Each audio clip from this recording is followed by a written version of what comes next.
Most people waste time on their healing journey by measuring the wrong thing. They track every symptom, every sensation, every emotion, thinking that if they just feel better, it means they're healing. And while that makes intuitive sense, it is actually the reason why so many people stay stuck. The real signs in healing, they're subtle. It's easy to miss. And if you don't know what to look for, you might think nothing's working, when in reality, your body is already rewiring itself. After helping people around the world heal their nervous system, people from different countries, backgrounds, ethnicities, careers, you can't help but see certain patterns when people are healing. This pattern has become so obvious that we know when the member is making progress in our recovery programs even before they do. And no, we don't measure their progress based on their symptoms. So in this video, I'm going to be sharing with you the 12 signs your nervous system is actually healing. So let's get it started. Now look, in today's day and age, our attention spans have decreased tremendously. This is due to social media and technology. And when you're dealing with a dysregulated nervous system and you're always looking for that quick fix, your attention span decreases even more. So you're gonna need to hold your attention in this video. And if you do, I guarantee this video will change your life. So let's start with number one. Your friends and family notice you're getting better before you do. You'll notice your friends, your family are saying, hey, I think you're getting better. But you might feel internally these symptoms, these sensations, these emotions are very strong. Now, the reason why they're able to know this is that they're able to see your behaviors. And so they're not able to tell internally what's going on. When people are on the healing journey, they can feel the internal sensations, the discomfort, and so they're not able to tell. But recovery has to do with your behaviors. See, people think you have to feel better first and then your behaviors change as a consequence. It's actually the reverse. As you change your behavior, as you learn how to respond, as you learn how to self-regulate, how you feel internally changes later. But when you're dealing with these symptoms, you're always focused on how you're feeling. And so this is why your friends and family will notice you're getting better before you do. They'll say things like, you seem lighter, you seem more like yourself again. Sometimes the people around you can sense your nervous system regulation before your mind catches up. Number two, you stop calling everything a setback. So many times when people are on the healing journey, they call every bad day a setback. But not every bad day is a setback. Sometimes it's just a bad day. When you're on the healing journey, you start seeing things for the way they are.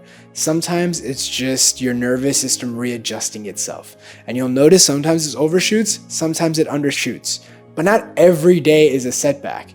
You stop trying to identify each day for what it is. You stop trying to label it. You just see it for what it is. You'll have good days and you'll have bad days. And you won't go into this analysis mode. When you have days where you feel like it's a little bit rough, all you have to do is just to be able to respond more in those moments. That's all it is. Number three, you've stopped hunting for new techniques. You're no longer obsessed with trying everything. You're not constantly searching the internet, trying to find a quick fix, another cure, finding what another coach says, watching podcasts all day, because you've realized it's not about doing more. It's about doing the right things consistently and letting your system integrate. Now, when I was on the healing journey, these next few ones were the ones that made me realize that I was making tremendous amount of progress. Number four is you start feeling every emotion to its completion. You're no longer bottling, suppressing, or managing emotions anymore. You know how to respond to anxiety, and now you're applying it to every other emotions. Feelings of shame, sadness, guilt. You're actually letting these feelings come up because you know when you bottle them up, they get trapped. And you realize that emotions aren't dangerous. It's just movement. It's just energy and motion. You just have to let the energy pass. Number five is you no longer feel like a victim to your symptoms. They may still be there, but you don't personalize them. You don't see them as attacks or a character flaw or something you did wrong. You just see them for what they are. Just sensations and symptoms. Doesn't mean you did anything right, doesn't mean you did anything wrong. You stop trying to find meaning to it, and you realize your true power comes from how you respond, not how you feel. When people are stuck, they come from the perspective of why is this happening to me? When you're on the healing journey, you tell yourself, this is happening, what do I do now? You come from a place of empowerment, not victimhood. Number 6, you stop waiting to feel better before taking action. People treat recovery or healing from this like getting over the flu. When you're sick, you stay at home, you feel better, and then you go out. But with healing a dysregulated nervous system, it's the opposite. You need to live to heal. So in this stage, you realize you're no longer postponing your life until you feel better. You're moving with the discomfort. You let it be a passenger. You let it come along for the ride. And you don't wait for it to disappear. This is how you build capacity. Recovery is about building your capacity to these symptoms, to these sensations. When you're living life, letting it be there side by side without resistance, you know you're on the healing journey. Now, before we get to the next step, if you like this video, make sure to like, subscribe, and definitely put your comments down below of which ones of these is resonating with you. I know it's annoying to mention to subscribe. It's not something I like saying, but it really does help the channel a lot, and it really points these videos to people that are really struggling and to help them on the healing journey. Let me know which one of these on this list affect you in the comments, and I'll do my best to respond to every single one. Number 7 is you stopped reacting to every thought like it's true. When you're dealing with a highly sensitive nervous system, you'll notice you'll have a lot of racing thoughts. And if you're identified with every thought, if you think every thought is you go nuts. You've probably tried to fight or fix every thought. When you start realizing that you are not your thoughts, you begin building space between your thoughts. You're just observing. And you're just maybe even labeling a thought for what it is, which is just a thought that's a consequence of a highly sensitive nervous system. It doesn't mean it's true. It doesn't mean anything's wrong. When you realize this, your nervous system is no longer hijacked by every mental signal. Number 8 is so critical and something we remind people when we're on the healing journey all the time. You've stopped measuring your healing by how you feel.